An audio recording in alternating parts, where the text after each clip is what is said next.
मैं हूँ आपकी होस्ट सैयदा दुआ ज़ैनब और आप देख रहे हैं दी कमर चीमा शो।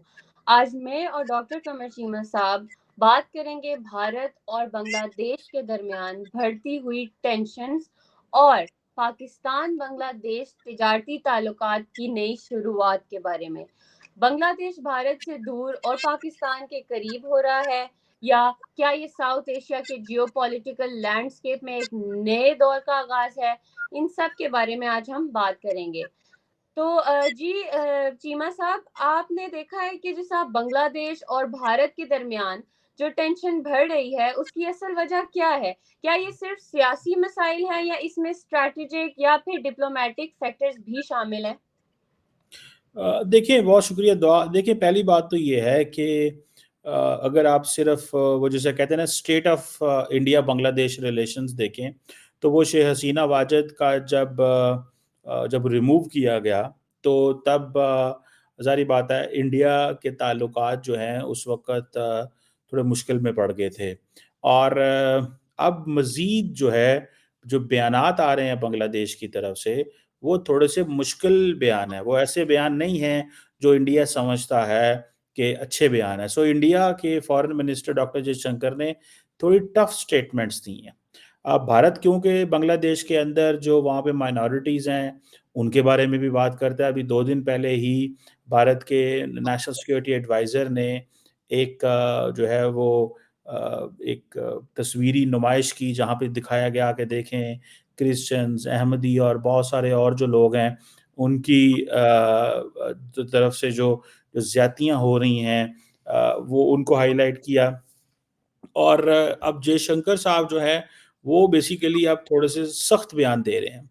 और ख़ास तौर पे क्योंकि जो बांग्लादेश की फॉरेन अफेयर्स को डील करते हैं, तौहीद हुसैन, उन्होंने भी कुछ ऐसे बयान दिए हैं जिसकी वजह से जयशंकर जो हैं, वो ये कह रहे हैं कि ये जो इंटरिम सेटअप है, वो शायद अच्छे ताल्लुकात नहीं चाहती।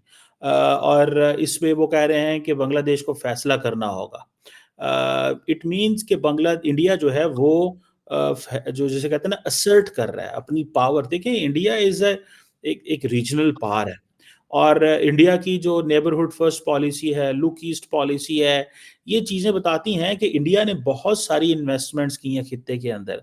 लेकिन बहुत सारे लोगों को ये भी कहना है कि इंडिया ने एक ही पॉलिटिकल पार्टी के ऊपर बहुत ज़्यादा पॉलिटिकल एंड डिप्लोमैटिक इन्वेस्टमेंट कर ली, कि अब वो ज़ाहिर बात है इंडिया उस चीज़ को गुस्से से देख रहा है कि हमें इस अंदाज से ना एंगेज किया जाए।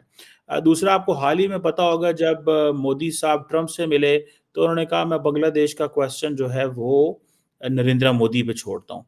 उसके ज़ाहिर बात है डबल मीनिंग थे। एक मीनिंग तो ये था कि अगर आपसे कुछ होता है, बांग्लादेश आपके कंट्रोल में आता है तो कर लो। दूसरा ये था कि भाई आपको हम फुल पावर देते हैं, जो करना है करो, हम आपके साथ हैं, जो कि ये चीज़ तो मुश्किल ही नज़र आती है। लेकिन शायद वो यही कहना चाहते थे कि अगर आपसे बांग्लादेश कंट्रोल होता है तो कर ले। अब बांग्लादेशी जो अथॉरिटीज़ हैं वो अक्सर इंडिया पे इल्ज़ाम लगाती रहती हैं। और ये इल्ज़ाम जो है इसकी बुनियाद पे ही डॉक्टर जयशंकर ने कहा है कि भाई ये चीज़ ऐसे नहीं चलेगी, ये एक रिडिकुलस चीज़ है। और ये जो हॉस्टिलिटी भारत के साथ आप इंक्रीज़ कर रहे हैं, this is not something which is in the interest of both the countries. So ये जो इंटरिम गवर्नमेंट है, ये इसको ये रिडिकुलस जो बिहेवियर है, इसको बंद करना पड़ेगा। और इसके साथ-साथ ही एक नई सोच भारत के हवाले से लेके आनी पड़ेगी। और जयशंकर ने ये भी कहा है कि देखें, आपकी तो हमारी हिस्ट्री बड़ी इम्पोर्टेंट है, हमारी एक स्पेशल हिस्ट्री है। वो कह ये रहे थे उनको कि हमने तो आपको आज़ादी लेने के में मदद की है। तो जब हमने आपको आज़ादी लेके देने में मदद की है, हमने ही आपके दिमाग बनाए इस हवाले से, आज़ादी के हवाले से। आप तो वरना पाकिस्तान के साथ रह रहे थे। तो वो बेसिकली इन चीज़ों को डॉक्टर जयशंकर जो है वो डिस्कस करते हैं और वो स्पेशल हिस्ट्री को बड़ा फ़ोकस करते हैं। और ये जो स्टेटमेंट्स आ रही हैं और यहाँ वहाँ पे जो रिलीजियस माइनॉरिटीज़ जो है, उसके इश्यू को इंडिया ने कंटिन्यूअसली टेक अप जो है वो करना शुरू कर दिया। अब इसमें देखते हैं कि इंडिया ये भी कह रहा है जी कम्युनल अटैक्स हो रहे हैं माइनॉरिटीज़ के ऊपर वहाँ पे। और और माइनॉरिटीज के ऊपर अदरवाइज भी अटैक्स हो रहे हैं। सो ये एक इंडिया के लिए जिसे कहते हैं ना एक इशू बन गया है कि India is talking about, India is making a point in front of international audience कि ये जो यूनिस गवर्नमेंट है बांग्लादेश के अंदर, ये माइनॉरिटीज़ के हवाले से अच्छी नहीं है। इनके हवाले से दुनिया को बोलना होगा, अपनी आवाज़ बुलंद करनी होगी। यही वजह है कि एक वो जिसे कहते हैं ना एक फ्रिक्शन है। लेकिन क्वेश्चन ये है कि who will stand with India on this? Bangladesh जो है वो जो यूरोपियन वर्ल्ड है वो कोई इतना अच्छे से इस वक़्त बांग्लादेश को नहीं देख रहे। इंडिया चाहता है कि वो यूरोप और अमेरिका का माइंड मेकअप करे और उस माइंड मेकअप के अंदर ही फैसला करवाए उनसे कि भाई आप किस तरह का बांग्लादेश चाहते हैं। आप एक रेडिकल इस्लामिक एक हार्डलाइनर फंडामेंटलिस्ट बांग्लादेश चाहते हैं। आप चाहते हैं कि वहाँ पे हार्डलाइनर्स हों। आप चाहते हैं कि वहाँ के लोग जो हैं वो वहाँ की फ़ौज या वहाँ के ब्यूरोक्रेट, वहाँ के सियासतदान, वहाँ के लोग वो मज़हबी इंतहा पसंद हों। अब दुनिया के सामने जो पिक्चर पोर्ट्रे की जा रही है, वो ज़ाहिर बात है इंडिया बांग्लादेशियों को बड़ी बुरी लगती है। जब फॉर एग्ज़ाम्पल अगर आपको याद हो कि जब मार्को रूबियो जो हैं, उनसे उनकी मुलाकात हुई, डॉक्टर जयशंकर की पहली मुलाकात थी, तो उन्होंने कहा जनाब कि हमारी तो बड़ी बड़ी ज़बरदस्त मुलाकात हुई है उनसे, मार्को रूबियो से, और मैंने तो बांग्लादेश के हवाले से बात की है कि वहाँ पे हालात ठीक नहीं है, वो माइनॉरिटीज़ पे ऐसे है वैसे है। तो ये चीज़ें सो इंडिया जो है वो कॉन्टिन्यूसली हाईलाइट कर रहा है बांग्लादेश के इश्यूज़ को, चैलेंजेस को। अब देखना ये है कि ये किस तरह चीज़ें वेस्ट को ये भी बताता है कि चाइना का बहुत ज़्यादा इन्फ्लुएंस है। चाइना जो है वो अपनी सिक्योरिटी जो स्ट्रेटेजिक इन्फ्लुएंस है बांग्लादेश के अंदर उसको एनहांस कर रहा है। So India is working on multiple lines, giving a message to India, Bangladesh, look at your special history कि हमने आपको आज़ादी लेके दी। At the same time trying to give a message कि आपकी इकोनॉमिक सर्वाइवल हमारे ऊपर डिपेंडेंट है। एट द सेम टाइम एक रीजनल इन्फ्लुएंस भी बताने की कोशिश कर रहा है कि देखो बाकी तो खिते के सारे मुल्क हमारे साथ हैं, तुम अकेले कहाँ पे चल रहे हो। एंड बांग्लादेश इस चीज़ से भी अनॉयड है कि उनको ये जो रेडिकल इस्लामिक और इस तरह की चीज़ें कही जा रही हैं, उनको भी इससे गुस्सा आता है कि हमारे बारे में ये उस तरह पिक्चर पेंट कर रहे हैं जिस तरह ये पाकिस्तान के बारे में दुनिया को बताते हैं। सो दुनिया जो जिस तरह दुनिया को कहते हैं कि जी Pakistan radical Islamic terrorist state, ये इंडिया के वो जिसे कहते हैं ना पैटर्न है, जिस पैटर्न को वो डिस्कस करते हैं, तो वो समझते हैं आप अगर हम आपके साथ पॉलिटिकली अलाइन नहीं हैं, डिप्लोमेटिकली अलाइन नहीं हैं, तो आप हमें ऐसे कहते हैं, क्यों आप हमें ऐसे कहते हैं? तो ये चीज़ें जो हैं ज़ाहिर बात है ये एक उनको उनको थोड़ी-सी एक बड़ी जिसे कहते हैं ना तकलीफ होती है और वो समझते हैं कि this is not the way it should be. ऐसे ये अगर बात करेंगे तो इससे रिस्पेक्ट जो है वो हमारी नहीं होती। सो एक समझ लें कि एक वॉर ऑफ वर्ड्स भी चल रही है, एक डिप्लोमैटिक लड़ाई भी है, एक पॉलिटिकल जंग भी है, स्ट्रैटेजिक इन्फ्लुएंस की भी जंग है। इसमें देयर आर मल्टीपल थिंग्स जिनको ज़ाहिर बात है अ, जिनको देखा जा रहा है। जी, तो जी डॉक्टर साहब कि जैसे आपने देखा कि इंडिया और बांग्लादेश की जो डिप्लोमेटिक टेंशन्स जो बढ़ रही हैं, तो ये आपको क्या लगता है कि ये एक आइसोलेटेड इंसिडेंट है या फिर इसके पीछे कोई लार्जर स्ट्रैटेजिक शिफ्ट है? लाइक कि क्या ये बांग्लादेश का जो अभी नई शेख हसीना की हुकूमत के बदलने का असर है या बांग्लादेश जो है वो उसका फॉरेन पॉलिसी स्टैंस चेंज हो रहा है? देखिए दुआ इसमें ज़ाहिर बात है जैसे मैंने पहले ज़िक्र किया पॉइंट सिंपल सा है। वो कह रहे हैं कि इंडिया सिंपल से एक मैसेज दे रहा है बांग्लादेश को कि बिहेव। बिहेव मीन्स कि वो करें जो हम आपको कहते हैं। सिंपल सी बात। जैसे मैंने पहले बताया कि doctor Jaishankar when he speaks with international community and China तो वो कहता है जी मल्टीलैटरलिज्म होनी चाहिए। हुँ, but when they come at home तो वो ये इस बात को हाइलाइट करते हैं कि नहीं, हम जो आपको कह रहे हैं ना उस तरीके से चीज़ें करनी है। ये तमाम बड़ी ताकतें जो हैं वो ऐसे ही करती हैं। अमेरिका भी ऐसे करता है, अमेरिका ग्लोबल स्टेज पे करता है, इंडिया रीजनल स्टेज पे ये करना चाहता है। अब क्वेश्चन ये है ना कि इंडिया के लिए प्रॉब्लम ये है कि if there are 2 bigger Islamic countries on India's border, Pakistan and Bangladesh, और वो दोनों इंडिया जो है उनसे हर वक़्त कहीं न कहीं पे मुश्किल में है। तो लोगों ने कहना है कि भाई आपसे खित्ता तो चलता नहीं है, खित्ते में तो आपकी सेई नहीं है, दुनिया में आप क्या करेंगे? तो ये चीज़ें, पाकिस्तान ऑलरेडी न्यूक्लियर पावर है, बड़ी फ़ौज है, इंडिया से लड़ाई है। इंडिया कंप्लीटली पाकिस्तान को इग्नोर करता है। वो क्यों करता है इंडिया पाकिस्तान को इग्नोर? इंडिया पाकिस्तान को बिल्कुल इसलिए इग्नोर करता है बिकॉज़ उनको पता है कि अगर हम इनको इग्नोर करेंगे, तो तब जाके मामलात बेहतर होंगे। अगर हमने पाकिस्तान को हर जगह साथ लेके चलने की कोशिश की, तो पाकिस्तान हमें हर जगह पे बराबरी की बात करेगा। तो हमारा पाकिस्तान से बराबरी नहीं बनती। हमारी पाकिस्तान से कोई बराबरी नहीं है। हम बहुत आगे आ चुके हुए हैं।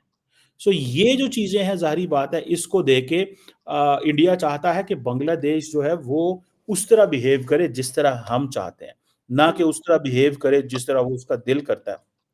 लेकिन क्योंकि जैसे मैंने शुरू में आपको कहा था कि इंडिया ने क्योंकि शुरू से एक पॉलिटिकल पार्टी को लार्जली सपोर्ट किया बांग्लादेश के अंदर, तो वो चीज़ जो है वो वहाँ पे जो लोकल्स हैं उनको इस चीज़ को अच्छा नहीं लगता। इसी तरह पाकिस्तान के बारे में भी बंगाली नाराज़ रहते हैं। वो कहते हैं कि यार आप हमारी बात नहीं सुनते, आप हमें मुसलमान एंगल से देखते हैं, आप हमें बंगला एंगल से नहीं देखते, आप हमारी एथनिसिटी को सपोर्ट नहीं करते, आप हमारी एथनिसिटी को अंडरमाइन करते हैं। हमें या तो आप पाकिस्तान के फ्रेमवर्क से देखना चाहते हैं या मुस्लिम फ्रेमवर्क से देखना चाहते हैं। हमारी जो एथनिक आइडेंटिटी है, उसको अंडरमाइन मत करें, उसको भी अहमियत दें। सो ये एक उनकी, आप समझ लें कि उनके एक पोजीशन है जो उन्होंने कॉन्टिन्यूसली जिसको वो लेके चल रहे हैं और उन्होंने अपनी पोजीशन को एक्सप्लेन किया हुआ है दुनिया के सामने। सो लेट्स सी, इसके अंदर स्ट्रेटेजिक ऑब्जेक्टिव्स बड़े हैं और एक स्ट्रेटेजिक अप्रोच लेना चाहते हैं। लेकिन क्वेश्चन ये है कि what can India offer, and the answer is, will Bangladesh take what India offers, और बांग्लादेश हैज मल्टीपल ऑप्शंस। क्योंकि रिसेंटली आपको इस चीज का भी पता है कि इसमें अमेरिकन फैक्टर भी था। अमेरिकन फैक्टर ये था कि इंडियंस ये कहते हैं जी कि ये पाकिस्तान क्या ऐसा ही और अमेरिका का काम है नई हुकूमतें लाना, हमारे असर वसूख को खत्म किया जा रहा है। तो दूसरी तरफ वो ये कहते हैं अच्छा जी, अगर पाकिस्तान और अमेरिका अगर इस खित्ते में इधर चीजें चलाते हैं, तो इट मीन्स कि इंडिया को अंडरमाइन करने के लिए सारी प्लानिंग की जा रही है। सो ये एक समझ लें कि एक इस पार्ट ऑफ जो बिगर जो गेम है, जो ग्रेट गेम है, ये उसकी लार्जेस्ट स्ट्रैटेजी है। उसकी उसकी तरफ ये इशारा है, बट जी let's see how it goes. जी। तो सर जैसे आपको पता है कि जो इंडिया की पॉलिसी है और इस तरह बांग्लादेश और पाकिस्तान का और मतलब बांग्लादेश, पाकिस्तान और चाइना का मतलब इतना करीब होना, इसका साउथ एशिया की स्ट्रैटेजिक बैलेंस पर क्या असर हो सकता है? क्या ये इंडिया के लिए एक डिप्लोमेटिक सेटबैक हो सकता है या क्या ये चाइना के लिए एक अपॉर्चुनिटी बन सकती है कि बांग्लादेश में अपना इन्फ्लुएंस बढ़ा सके? देखें, मैं तो सिंपली समझता हूँ कि चाइना के लिए साउथ एशिया की कोई वैल्यू नहीं है और वो शायद नए खितों में कोई इन्फ्लुएंस उस तरह नहीं करना चाहते। इंडिया जो है, वो उसने साउथ एशिया को वैसे ख़त्म कर दिया। वो समझता है कि the South Asia does not exist. What exist is there are other platforms, other institutional, BIMSTEC को देख लें, Colombo security conclave, Indian Ocean, ASEAN को देख लें, अफ्रीका के साथ उन्होंने अपनी पार्टनरशिप्स कर ली हैं, middle east, India, middle east, Europe economic corridor, quad. वो कहते हैं कि साउथ एशिया में क्या है? पाकिस्तान है, बस पाकिस्तान को साइड में कर दे, बाकी जितने ममालिक हैं उनके साथ अपनी लाइन सेट कर लें, और उसमें उन्होंने ये चीज़ें की हुई हैं। सो वो basically they have realised this कि हमें साउथ एशिया को वैसे ही खत्म कर देना चाहिए। और इंडिया चाइना का प्रॉब्लम यह है कि China is not interested to invest in the region strategically and politically। वो इकोनॉमिक बायलैटरल रिलेशंस तो चाहते हैं, जो बायलैटरल इकोनॉमिक रिलेशन तो चाहते हैं, लेकिन वो अपना जो पॉलिटिकल एंड ग्रेट पावर जो डिजाइन है वो सामने नहीं लेके आना चाहते। उसके ऊपर कोई किसी किस्म की वो बात नहीं करते, जिसको जारी बात है एक डिफरेंट एंगल और अंदाज से देखा जाता है। तो मैं इसीलिए कहता हूँ कि इंडिया की तो साउथ एशिया स्ट्रैटेजी ये है कि there is no South Asia. और चाइना की साउथ एशिया स्ट्रैटेजी है नहीं है, पाकिस्तान कुछ करता नहीं है इस हवाले से। So this is something which is very very odd. And south Asia जो है वो समझ लें, वो जिसे कहते हैं ना यतीम हो गया है। वो यतीम इसलिए हो गया है कि इंडियंस इंटरेस्ट नहीं लेते, पाकिस्तान इस काबिल नहीं है, वो हम और चाइना का इंटरेस्ट ही नहीं है। जी। हम्म। तो यानी कि जिस तरह भारत अक्सर लाइक बांग्लादेश को अपना नेचुरल अलाई भी कहकर एड्रेस करता रहा है, तो फिर ऐसे हार्श डिप्लोमेटिक स्टेटमेंट्स देना, ये किस तरफ सिग्नल देते हैं? क्या ये सिग्नल देता है कि न्यू दिल्ली खुद अपनी ग्रिप लूज कर रहा है, या कोई आप इसको किस नजर से देखते हैं? देखिए, मुझे नहीं लगता कि इंडिया की ग्रिप लूज हो रही है। हाँ, चैलेंज बड़ा उनका बहुत बड़ा, क्योंकि इंडिया के पास इंसेंटिव्स बहुत ज्यादा है देने को। देखें, फॉर एग्जांपल इंडिया का प्राइवेट सेक्टर ही बहुत बड़ा है। आज भी बंगालियों को इंडिया के अंदर आके नौकरी मिलेगी, जॉब मिलेगी, वो यहाँ पे आके काम करना चाहते हैं। सो मुझे नहीं लगता कि India has much to offer to Bangladesh, ठीक है। लेकिन शायद इंडिया कीमत बड़ी वसूल करना चाहता है जो बांग्लादेश नहीं देना चाहता। जो कीमत इंडिया वसूल करना चाहता है उस इन्वेस्टमेंट की, बांग्लादेश वो कीमत नहीं देना चाहता। और बांग्लादेश, इंडिया ने देखें सब ममालिक को एक रास्ता सिखाया, और वो रास्ता है स्ट्रेटेजिक ऑटोनॉमी का रास्ता। वो रास्ता ये है कि भाई साहब आजाद अपने मल्टीपल ऑप्शंस रखें। तो वो इंडिया से यही बात करते हैं कि जब हम मल्टीपल ऑप्शंस की बात करते हैं आपको अच्छा नहीं लगता, आप खुद मल्टीपल ऑप्शंस की बात करते हैं। तो इंडिया बेसिकली वो एक सबसर्विएंट बिहेवियर, वो जिसे कहते हैं ना, एक चाहता है, उनसे सपोर्ट चाहता है। और ये जो सपोर्ट है, ये किस हद तक वो देते हैं, क्या करते हैं, क्या होता है, इट्स अ क्वेश्चन। हम्म। इसका जवाब जो है वो ओनली टाइम विल टेल। तो जिस तरह ये भारत का एग्रेसिव डिप्लोमेटिक स्टांस है बांग्लादेश के लिए, तो आपको लगता है कि ये कोई इकोनॉमिक सेटबैक ला सकता है? लाइक क्या भारत बांग्लादेश के अगेंस्ट कोई इकोनॉमिक सैंक्शंस या रिस्ट्रिक्शंस इंपोज कर सकता है?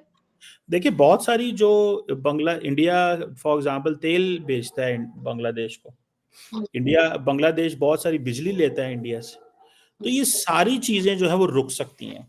इंडिया जो है वो बड़ी मार्केट है बांग्लादेश के लिए, बहुत सारी चीजें हो सकती हैं, लेकिन इंडिया ये काम नहीं करेगा। उसकी वजह ये है कि इंडिया ने ये काम चाइना के साथ भी नहीं किया। गो कि इंडिया उस हवाले से एक फेवरेबल पोजीशन में था।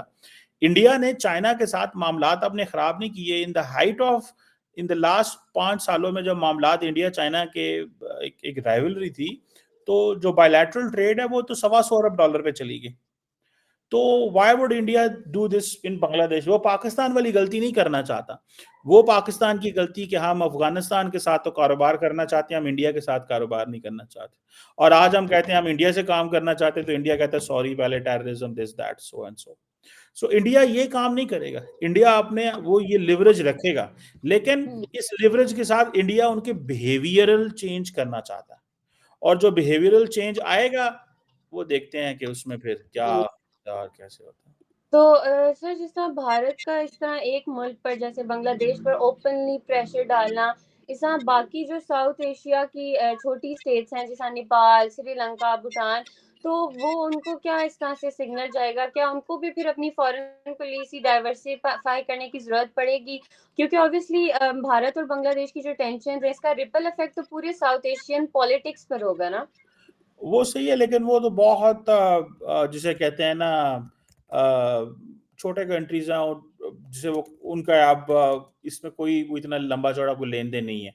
हम्म। सो मुझे नहीं लगता कि एक वो जिसे कहते हैं ना, तो बहुत बड़ी चीज होगी। जो चीज है वो यही है कि भूटान, मालदीव, श्रीलंका थोड़े थोड़े से इकोनॉमिक इंसेंटिव दे के इंडिया इनकी पोजीशन इनको मोल्ड कर सकता है अपने हिस्से में।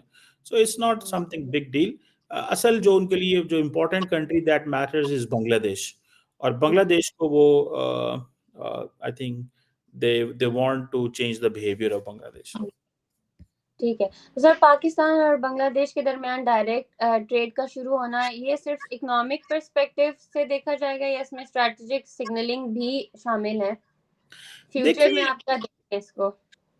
देखिए, पहली बात तो ये है कि बांग्लादेश समझता है कि उसके लिए एक ऑप्शन बढ़ गई है। हम्म। ये ऑप्शन शेख हसीना वाजिद के दौर में ये ऑप्शन नहीं थी। और अब फॉर एग्जांपल बांग्लादेश जो है उसने तकरीबन पाकिस्तान से सुनने में आया कि कोई मेरा ख्याल है $500 फी टन के हिसाब से चावल खरीदे हैं। और एक एक समझ लें कि ये एक बड़ी तादाद में वो अब चावल हमसे खरीद रहे हैं, ट्रेड बढ़ रही है। ये यस। आप समझ लें 50,000 टन चावल जो है बांग्लादेश ने इंपोर्ट किए हैं पाकिस्तान से अभी रिसेंटली। और ताल्लुकात खराब थे, एक नई मार्केट है जो खुली है। और ये जो मार्केट है समझ लें कि ये जो मार्केट खुली है ये 50 बरस के बाद, ये 50 ईयर्स के बाद ये मार्केट खुली है। सो बांग्लादेश क्या कह रहा है? बांग्लादेश ये कह रहा है कि मैं क्यों इंडिया के ऊपर डिपेंडेंट रहूं। तो उन्होंने अपनी एक मार्केट खोली है, दैट मार्केट इज पाकिस्तान। अब पाकिस्तान बहुत सारी चीजें जो है वो करेगा। और जिसे बांग्लादेश के अंदर जो राइस है, चावल, उसकी कीमतों में इजाफा होना शुरू हो गया था। लेकिन जैसे ही वो पाकिस्तान से चावल गए हैं, वो कीमतें उन्होंने कम करना शुरू हो गई हैं वहाँ पे, सप्लाई वहाँ पे बढ़ी है। सो बांग्लादेश जो है वो पाकिस्तान और बांग्लादेश के जो मामलात हैं, दे आर इम्प्रूविंग। लेकिन मैं इस पे पहले भी कह चुका हूँ कि ये एक केयर टेकर सेटअप है वहाँ पे। जब तक एक elected democratic people supported setup नहीं आता, I am very sceptical on this relationship. मैं समझता हूँ ये जो ताल्लुकात हैं, इसको थोड़ा सा केयरफुल होकर देखना पड़ेगा। उसकी वजह ये है जिसे वो कहते हैं ना, एक एक वो एक एक अप्रोच जो है वो बदल गई है। और वो अप्रोच ये है कि जो भी हो, जो भी हो, जैसे भी हो, अपनी चॉइसेस बढ़ानी है। This is what Bangladesh wants, अपनी चॉइस बढ़ानी है। और ये क्योंकि केयर टेकर सेटअप है, इन्होंने हसीना को हटाया, हसीना इंडिया के करीब थी, हसीना इंडिया के अंदर मौजूद है, तो ये फैक्टर तो वहां पे मौजूद हैं। लेकिन पाकिस्तानी बिजनेसमैन को थोड़ा ग्रो करना चाहिए। वो ये है कि अगर आपके लिए एक नई मार्केट खुली है तो उस मार्केट का थोड़ा सा फायदा उठाएं। ठीक है जी। उस मार्केट का फायदा उठाएं, उस मार्केट से को देखें, वो मार्केट आपके कैसे काम आ सकती है। वो मार्केट ये ना हो कि उसमें एक मुश्किल पैदा हो जाए हमारे लिए, कि वो कहें यार इनसे हम कारोबार तो कर रहे हैं, ये अच्छे बिजनेसमैन नहीं है, अच्छे ताजर नहीं है। सो मेरा ख्याल है पाकिस्तान को जो चाहिए कि अगर आपको एक अपॉर्चुनिटी मिली है तो उस अपॉर्चुनिटी का फायदा उठाएं। जिसे कहते हैं ना, एक लॉन्ग टर्म बिजनेस डील्स करें उनके साथ। और इसमें कोई मजहबी फैक्टर लाने की ज़रूरत नहीं है। प्योरली बिज़नेस डील्स करें, क्योंकि हमारा ये है कि हम जो भी करें, जैसे भी, हर चीज़ में मज़हब ले आते हैं। तो वो मजहबी फैक्टर लाने की ज़रूरत नहीं है। ठीक है, हम दोनों मुसलमान कंट्री हैं, बट बहुत सारे और भी तो अरब वर्ल्ड में मुसलमान कंट्री हैं, हम उनसे अच्छे ताल्लुकात नहीं बढ़ा सके बिकॉज़ वो इंडिया से ज़्यादा करीब हो गए हैं। द रीज़न बिहाइंड इज़ कि उनको उस तरह की अपॉर्च्युनिटीज़ जो हैं वो नज़र आ रही हैं। So let's see what happens on this, but मैंने कहा है कि जब तक एक इलेक्टेड गवर्नमेंट बांग्लादेश में नहीं आती, आई एम स्केप्टिकल। जी, बहुत शुक्रिया डॉक्टर साहब। तो आज हमने बात की कि साउथ एशिया में ऑब्वियसली जियोपॉलिटिकल हालात तेज़ी से तब्दील हो रहे हैं। भारत और बांग्लादेश की टेंशन्स बढ़ रही हैं। बांग्लादेश और पाकिस्तान के दरमियान तिजारत का आगाज़ हो रहा है। अब हमें पता अगले ही चंद महीनों में पता चलेगा कि किस तरफ चलते हैं। फिर देखेंगे एक नए टॉपिक के साथ, फिर मिलेंगे नई एपिसोड में। Take care. जी।